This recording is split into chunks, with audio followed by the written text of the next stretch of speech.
अस्सलामुअलैकुम dear students, hope you all will be fine. हमारा आज का टॉपिक है greatest common divisor. Greatest common divisor, और इसको हम जीसीडी भी बोलते हैं या हाईएस्ट कॉमन फैक्टर भी बोलते हैं या एचसीएफ भी कहा जाता है। ठीक है, तो जीसीडी का मतलब क्या होता है, पहले हम डेफिनेशन देखते हैं, फिर हम कुछ एग्जांपल्स देखते हैं।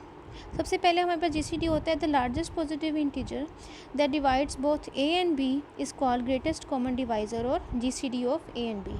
वो पॉजिटिव सबसे बड़ा नंबर, पॉजिटिव नंबर जो कि दो नंबर्स को डिवाइड करता है, यानी दोनों में से कॉमन लिया जा सकता है। ठीक है, उसको हम क्या बोलते हैं कि वो जीसीडी है ए और बी का। ठीक है, और उसको जीसीडी को हम डिनोट करेंगे स्मॉल ब्रैकेट के साथ। जिन दो नंबर्स का हम ले रहे हैं जीसीडी, उन दोनों को स्मॉल ब्रैकेट में लिख देंगे। ठीक है, अब यहाँ पे आप एग्जांपल्स देखें। फॉर एग्जांपल 4 एंड 6, 4 एंड 6 का जब हम जीसीडी लेते हैं तो 2 कॉमन आता है, ये बाकी बचता है 2,3। ठीक है, तो हम इसको ब्रैकेट की फॉर्म में कैसे लिखेंगे, 4,6, और ये हमने स्मॉल ब्रैकेट लगाई। इट मीन्स कि हमें इसको सॉल्व नहीं करना, बल्कि हमें इसको डायरेक्ट जीसीडी का, इसका जो जीसीडी आता है उसका आंसर लिख देना है। ठीक है, तो ये आपके पास आ गया।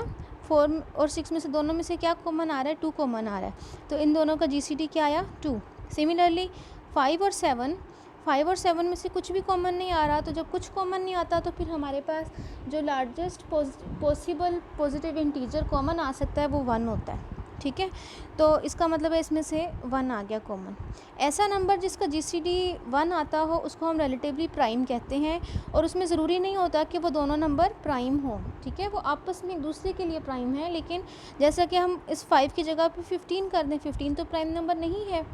ठीक है, लेकिन अगर 15 प्राइम नंबर नहीं है, फिर भी 15 को अगर हम 7 के साथ जीसीडी लेते हैं ना, तो 15 और 7 में से कुछ कॉमन नहीं आता, तो इसका मतलब है इनमें से 1 कॉमन आता है। तो 15 और 7 आपस में रिलेटिवली प्राइम है।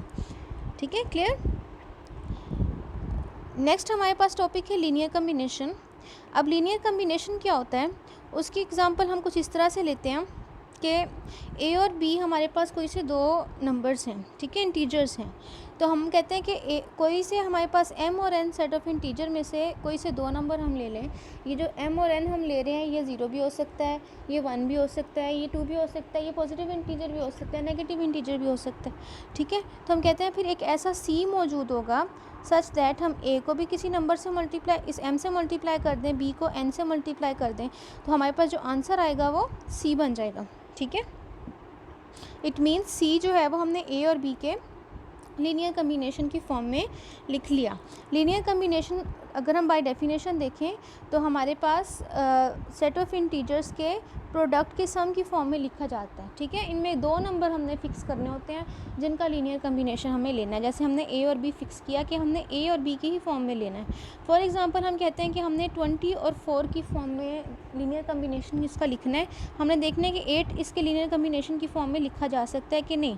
तो हम 8 को लिख सकते हैं 20 multiply by 1 plus -3 multiply by 4, it will be equal to 20 minus 12, 8 आ जाएगा। ठीक है, इसका मतलब है 8 जो है वो 20 और 4 के लीनियर कम्बिनेशन की फॉर्म में लिखा जा सकता है। ये जो m है ये 1 भी हो सकता है, यहाँ पे m हमने 1 ले लिया है और n को हमने -3 ले लिया। इसी तरह हम 2 और 3 के लीनियर कम्बिनेशन में देखते हैं कि यार 2 और 3 के लीनियर कम्बिनेशन में 0 मौजूद है, तो बिल्कुल मौजूद है। हम यहाँ पे ये जो m और n की कीमत है इसको 0 भी ले सकते हैं, तो हम इन दोनों की कीमतों को 0 ले लें तो 0 जो है वो 2 और 3 के लीनियर कम्बिनेशन की फॉर्म में लिखा गया।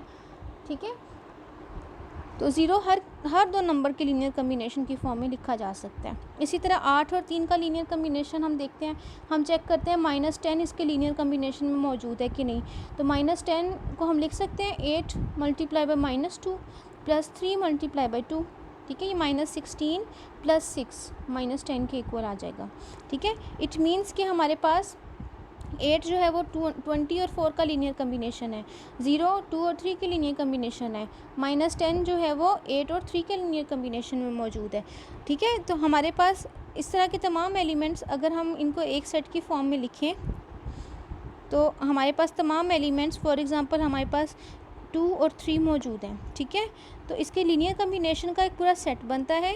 उस सेट में क्या पड़ा हुआ है, m इंटू 2, या इसको हम 2m भी लिख सकते हैं, 2 multiply by m plus 3 multiply by n, where m और n जो है वो सेट ऑफ इंटीजर में कोई भी नंबर दे दें आप, तो इसके जो जो आंसर्स पॉसिबल हैं वो सारे हम इसके लीनियर कम्बिनेशन की फॉर्म में लिख सकते हैं। ठीक है, अब हमने यहाँ पे देखा कि m और n की मुख्तलिफ वैल्यूज़ हम अगर पुट करें, अगर 0 0 पुट करें तो जवाब 0 आ जाएगा।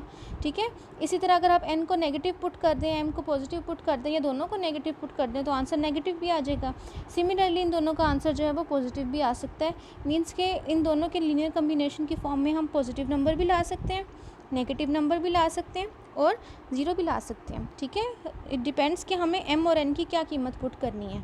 ठीक है, m और n की जिस कीमत के लिए जवाब आ जाएगा वो जो है m और n वो वाले फिक्स होंगे जो कि 2 और 3 के लीनियर कम्बिनेशन में एक नंबर बनाएंगे। ठीक है, तो अब जो हमारा थ्योरम है उसमें नेक्स्ट वाला हम जो थ्योरम करने जा रहे हैं उसमें हम यही देखेंगे कि जो हमारे पास GCD है वो जो है a और b के, अगर a और b का GCD हमने लिया है तो वो a और b के लीनियर कम्बिनेशन की फॉर्म में लिखा जाने वाला सबसे स्मॉलेस्ट पॉजिटिव इंटीजर है। ठीक है, हम यहाँ पे देखते हैं थ्योरम हमारा ये कहता है कि a and b are both non zero and d is equal to a and b, GCD of a and b, then d is the smallest positive integer.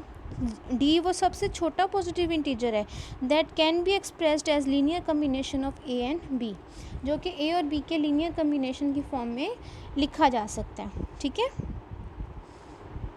तो यहाँ पे हम सिर्फ पॉजिटिव लीनियर कम्बिनेशंस की बात कर लेते हैं कि हमने यहाँ पे m और n को सिर्फ पॉजिटिव वैल्यूज़ अगर देनी है तो सबसे स्मॉलेस्ट, फॉर एग्जांपल यहाँ पे 2 और 3 है। ठीक है, इसका सबसे, अगर हम 2 को 1 दे दें, 3 को m को 1 दे दें, n को 1 दे दें तो क्या आता है 5 आ जाता है। ठीक है, 2 के साथ m को 0 दे दें, हम यहाँ पे लिख लेते हैं 2 into 0 plus 3 into 1 it is equal to 3, 2 into 1 plus 3 into 0 is equal to 2।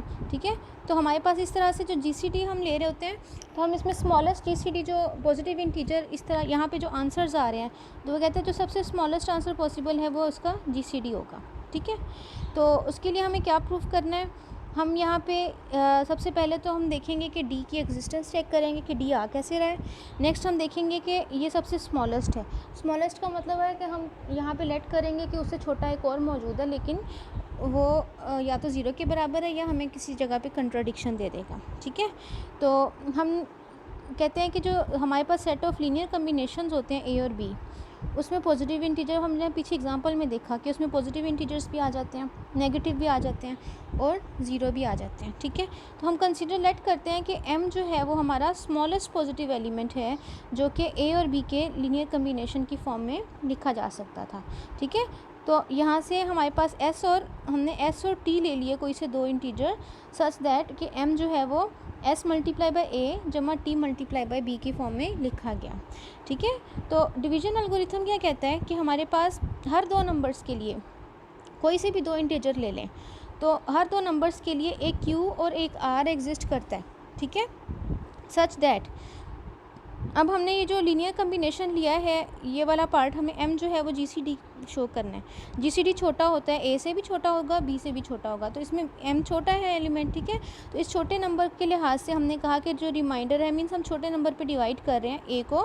For example यहाँ पे हम साइड पे ले लेते हैं कि हमने m के ऊपर a को डिवाइड किया। ठीक है, तो आंसर q आया और एट दी एंड रिमाइंडर क्या बच गया, r बच गया। ठीक है, तो हमारे पास इस फॉर्म के लिहाज से a can be written as, a को हम कैसे लिख सकते हैं qm प्लस r। ठीक है, और यहाँ से अगर हम r की वैल्यू निकालें तो r की वैल्यू निकलती है a माइनस qm। ठीक है, अब m जो है वो इस इक्वेशन नंबर, इसको हम इक्वेशन 1 का नाम देते हैं। तो यहाँ से m जो है by equation number 1 r is equal to a minus q, m हमने इक्वेशन 1 में रखा था as a minus T B.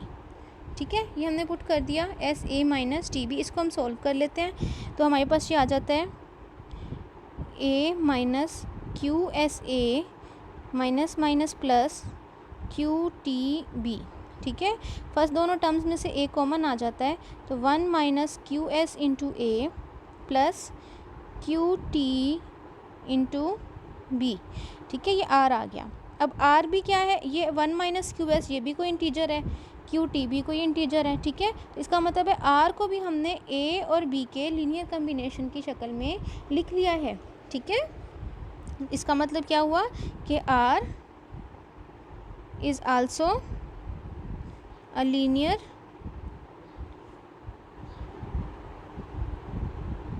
Combination of A and b, ठीक है। लेकिन हमने यहाँ ऊपर ये भी बोला था कि आर जो है वो एम से छोटा है, ठीक है, but r is less than m और एंड इज़ पॉजिटिव भी है, ठीक है, या हम इसको कहते हैं नॉन नेगेटिव नंबर है ये, ठीक है, एंड इज़ नॉन नेगेटिव, ठीक है। तो अब हमने ऊपर एक स्टेटमेंट बोली थी, जब हमने m कंसीडर किया था तो हमने कहा था कि m जो है वो स्मॉलेस्ट पॉजिटिव नंबर है जो ऐसा लिखा जा सकता है। इसका मतलब है कि कोई यहाँ पे m से छोटा कोई और पॉजिटिव नंबर नहीं आ सकता, ठीक है, लेकिन m से छोटा r आ गया। अब r जो है वो पॉजिटिव नंबर नहीं है तो फिर क्या होगा, r ज़ीरो होगा, ठीक है। r या तो r नेगेटिव तो हो नहीं सकता, r या तो ज़ीरो के बराबर है या वो m से छोटा कोई पॉजिटिव नंबर है, ठीक है। तो इट मीन्स कि r must be equal to zero. So r is equal to zero. अब अगर आप इसको r is equal to zero को इक्वेशन नंबर 2 में पुट करें तो इक्वेशन नंबर बाई 2 a बराबर था क्यू एम प्लस आर, तो a इज़ इक्वल टू आ गया क्यू एम के, ठीक है। इट मीन्स कि m डिवाइड्स a, ठीक है, a जो है वो m के मल्टीपल की फॉर्म में लिखा जा सकता है। इसका मतलब है m जो है वो a को डिवाइड करता है, ठीक है। अब सिमिलरली हम लोग इसी तरह से कहते हैं कि we can also right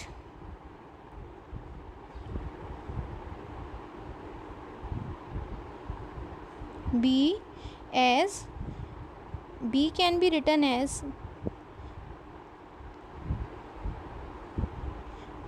we can also say that there exist, for example हमने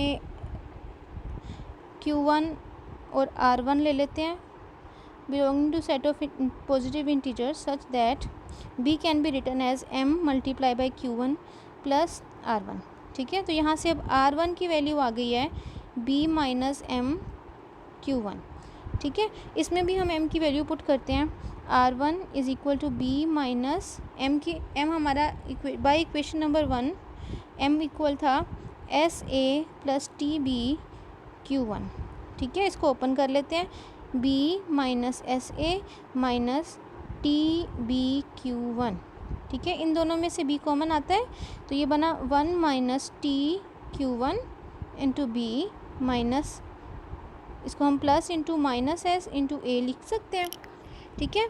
तो इसका मतलब हुआ कि r1 जो है वो b और a के लीनियर कम्बिनेशन की फॉर्म में लिखा गया, ठीक है। This implies r1 is also linear combination of a and b, ठीक है। और यहाँ पे जब हमने r1 लिया था तो r1 पे भी वही प्रॉपर्टी थी कि ये ज़ीरो और m के दरमियान में से आना था, ठीक है। तो r1 is also less than m, ठीक है, by equation number 3 r1 is also less than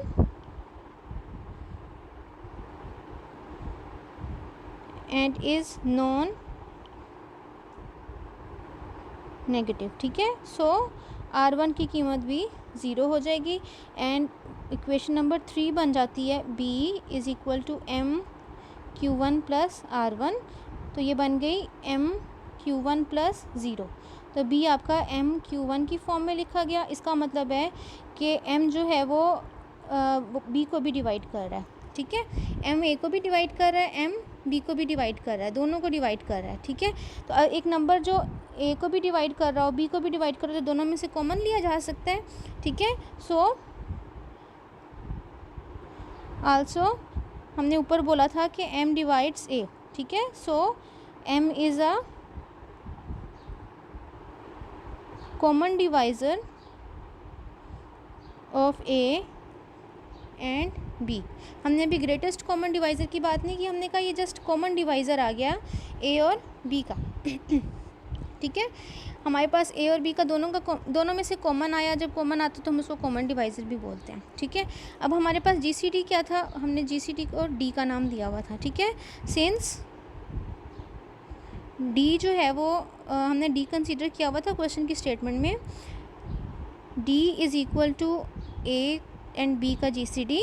तो जो जीसीडी होता है वो ए को भी डिवाइड करता है, बी को भी डिवाइड करता है। ठीक है, so D divides A and D divides B. अब अगर वो ए को डिवाइड कर रहा है और बी को भी डिवाइड कर रहा है तो इनके लीनियर कम्बिनेशन को भी डिवाइड करेगा।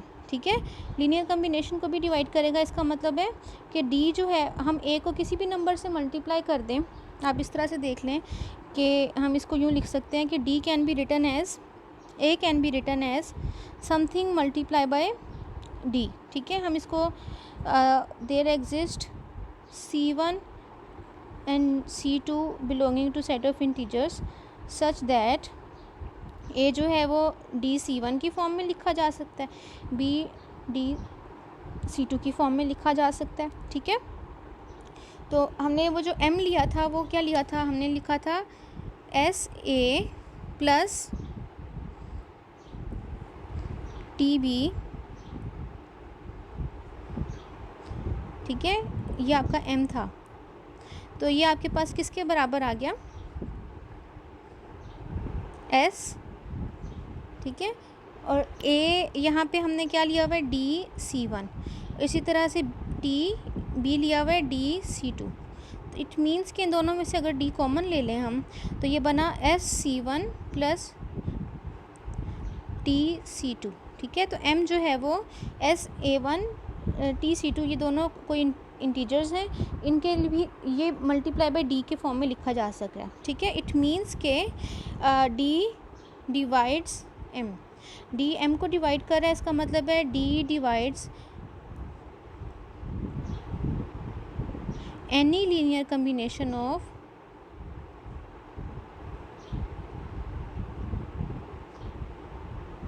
ए एंड बी। ठीक है, अब m पॉजिटिव था, m अगर पॉजिटिव था इसका मतलब है कि ये भी पॉजिटिव है, ये भी पॉजिटिव है, तो हमारे पास इन दोनों में से छोटा कौन सा जो डिवाइड कर रहा होता है वो छोटा होता है। ठीक है, तो इट मीन्स कि d जो है वो हमारा लेस और इक्वल है m के। ठीक है, अब d को ग्रेटेस्ट कॉमन डिवाइज़र था। ठीक है, as d is greatest common divisor of a and b. ठीक है, अब हमने यहाँ पे देखे दो आर्ग्यूमेंट्स आ गए हमारे पास। पहले हमने कहा कि m जो है वो कॉमन डिवाइज़र है। ठीक है, नेक्स्ट हमने कहा d भी कॉमन डिवाइज़र है, d ग्रेटेस्ट कॉमन डिवाइज़र है। ठीक है, लेकिन d जो है वो m से छोटा है। इसका मतलब है एक हमने और डिवाइज़र ऐसा ले लिया जो कि d से भी बड़ा है, लेकिन d को तो ग्रेटेस्ट होना चाहिए क्योंकि इसका नाम हमारे पास क्या है, greatest common divisor. It is not greatest here. ठीक है, तो हमारे पास एक ही कंडीशन बचती है कि d only possible if d is equal to m। ये सिर्फ तब पॉसिबल है जब आपका जो d है वो m के बराबर होना चाहिए। ठीक है, तो हमारे पास m क्या था, वो लीनियर कम्बिनेशन की फॉर्म का स्मॉलेस्ट पॉजिटिव इंटीजर था। ठीक है, hence d is the smallest positive integer that can be written as, that can be expressed as or written as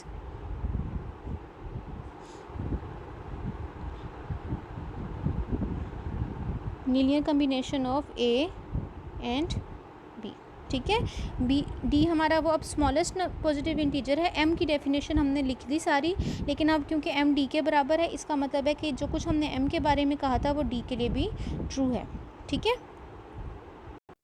next हमारे पास क्रॉलरी नंबर 1 है that if c is any common divisor of a and b, greatest common divisor नहीं है, कोई सा भी common divisor है। ठीक है, then c divides gcd of a and b। C जो है वो ग्रेटेस्ट कॉमन डिवाइज़र को भी फिर डिवाइड करता है, ठीक है। हम इसको यूँ देख लें कि आपके पास है 12 और फॉर एग्ज़ाम्पल 14, ठीक है।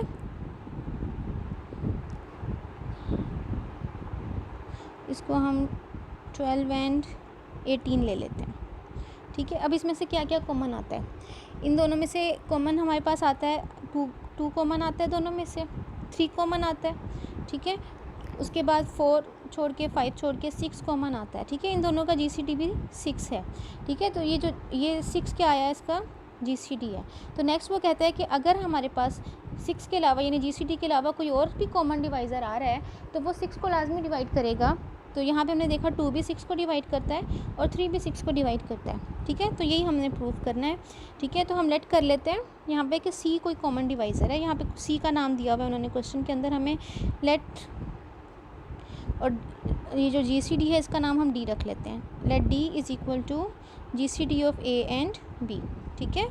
तो बाय प्रीवियस थ्योरम, हमने पिछले थ्योरम में कहा था कि जो D है वो linear combination of A and B की फॉर्म में लिखा जा सकता है, ठीक है। Then there exist S and T belonging to set of integers such that D can be written as linear combination of A and B, यानी A को हम S से मल्टीप्लाई कर दें, B को T से मल्टीप्लाई कर दें तो हमारे पास जो है वो D आ जाता है, ठीक है। A और B का लीनियर कम्बिनेशन हमने ये D बना लिया, ठीक है। तो हमारे पास जो C है वो कॉमन डिवाइज़र है A का भी और B का भी, ठीक है। As C is common divisor of A and B, तो जो कॉमन आता है वो दोनों को डिवाइड कर रहा होता है। तो इसका मतलब हुआ कि C divides A and C divides B, ठीक है। अगर C A को डिवाइड कर रहा है, B को भी डिवाइड कर रहा है, तो C A के किसी मल्टीपल को भी डिवाइड करेगा, B के मल्टीपल को भी डिवाइड करेगा, ठीक है। बिल्कुल वैसे जैसे हमने पीछे बोला था, ठीक है। या हम यूँ कह सकते हैं कि there exist M1 and M2 belonging to set of integers such that A can be written as C multiply by M1 और B can be written as C multiply by M2, ठीक है। तो फिर D क्या है, D हमारे पास common divisor था, तो इट मीन्स कि D हमारे पास SA प्लस TB हमने लिखा था। अब A और B की वैल्यू पुट करते हैं।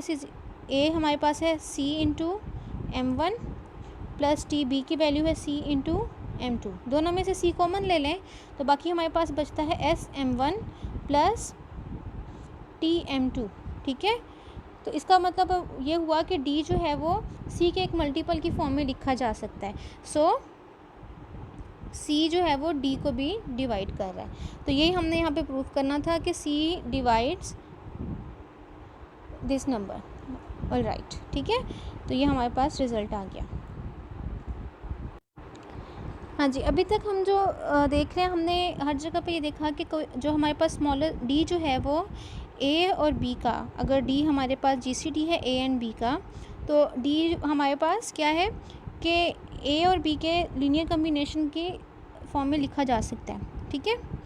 SA हमने भी पीछे लिखा था SA प्लस TB, ठीक है। और D हमने क्या लिखा हुआ है, A एंड B GCD, ठीक है। तो इट मीन्स कि जब भी आप यहाँ पे दो A और B का कोई लीनियर कम्बिनेशन लिखेंगे तो वो अगर उसमें से कुछ कॉमन आता है तो कॉमन ले लें, जो बाकी बचेगा आपके पास, अगर कुछ कॉमन नहीं आ रहा तो वो GCD ऑफ AB के बराबर हो जाएगा, ठीक है। तो अब हमें यहाँ पे भी यही करना है कि अगर आपके पास नेक्स्ट हमारे पास जो थ्योरम है, थ्योरम की स्टेटमेंट पे चलते हैं पहले। One thing should be clear here that ये जो हमने रिज़ल्ट लिया है ये सिर्फ पॉजिटिव इंटीजर्स के लिए है, नेगेटिव लीनियर कम्बिनेशंस के लिए नहीं है। मींस कि अगर हम -10 या -4 या समथिंग लाइक दैट उसके लिए करें तो उसके लिए ये रिज़ल्ट ट्रू नहीं होगा, ठीक है। तो अब यहाँ पे नेक्स्ट थ्योरम में वो कहता है कि A और B कोई से दो पॉजिटिव इंटीजर्स हैं, कोई से भी दो इंटीजर्स हैं, ठीक है। तो इनका जो GCD है A और B का, ये GCD भी स्मॉलेस्ट लीनियर कम्बिनेशन होगा इसका, ठीक है। और वो कहता है कि अगर आप C कोई पॉजिटिव नंबर ले लेते हैं, सी को ए से मल्टीप्लाई कर दें, सी को बी से मल्टीप्लाई कर दें, तो इस आप बजाय से कि सी ए और सी बी का जीसीडी लें, आप सिंपली इसमें से सी कॉमन लेके ए और बी का जीसीडी ले लें। ठीक है, तो सेकंड वो ये कहता है कि अगर ए ओवर डी, यहाँ पे डी जीसीडी है ए और बी का, तो ए डिवाइडेड बाई डी और बी डिवाइडेड बाई डी का अगर हम जीसीडी ले लें तो वो हमेशा 1 आता है, यानी ये दोनों आपस में रिलेटिवली प्राइम आते हैं। ठीक है, तो पहला पार्ट हमने इस वाले मेथड से करना है, ये जो हमने अपनी सपोजिशन की है कि हमारे पास जो जीसीडी है वो लीनियर कम्बिनेशन की फॉर्म में लिखा जा सकता है। इस तरीके से करेंगे हम इसको। तो उसके लिए हमारे पास ले लेते हैं हम कि as let D is equal to GCD of A and B and there exist S and T belonging to set of integers such that D can be written as AS plus TB।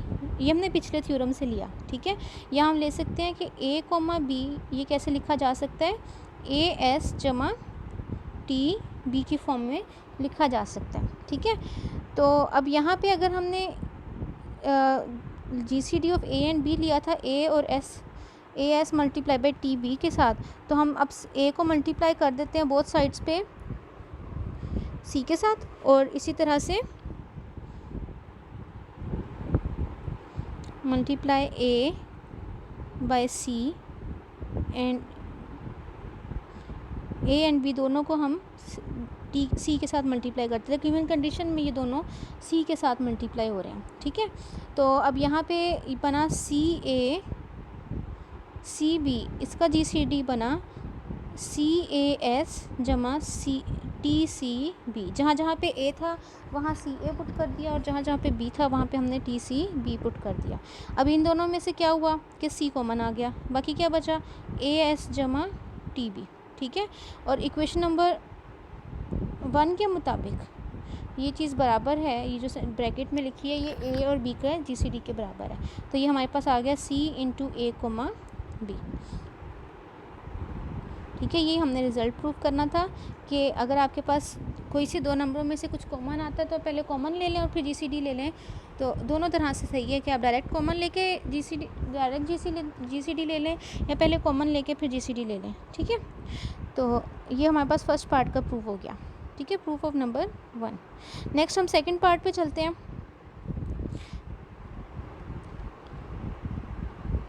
Second part में हमें again हम late करते हैं कि D जो है वो GCD था A और B का। ठीक है, अगर D जो है वो A और B का GCD है तो हमारे पास जो GCD है वो डिवाइड करता है A को B एंड D जो है वो B को भी डिवाइड करेगा। ठीक है, तो इसका मतलब हुआ, डिवाइड करने का मतलब हुआ कि जब हम A ओवर D ले रहे हैं, अब हमारे पास सेकंड पार्ट में देखें कि A ओवर D और B ओवर D की कीमत है, और हम इसमें अपने number theory, elementary number theory में जस्ट इंटीजर्स पढ़ रहे हैं, तो पहले तो हमें देखना है दोनों इंटीजर्स आते हैं कि नहीं। तो जब D पूरा पूरा A को डिवाइड कर रहा है, पूरा पूरा B को डिवाइड कर रहा है, तो जब हम इसको डिवाइड करेंगे तो आंसर कंप्लीट इंटीजर होगा। ठीक है, तो A ओवर D और B ओवर D जो हैं वो क्या होंगे, are integers.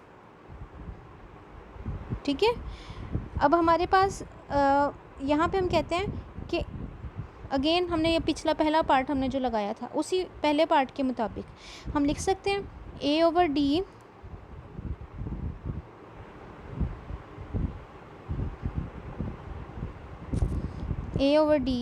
And B over D, इसको हम यूँ लिख सकते हैं 1 over D multiply by A and 1 over D multiply by B। ठीक है, hair D which is equal to GCD of A and B is positive, so जब positive number को 1 पे डिवाइड करते हैं तो answer is also positive integer.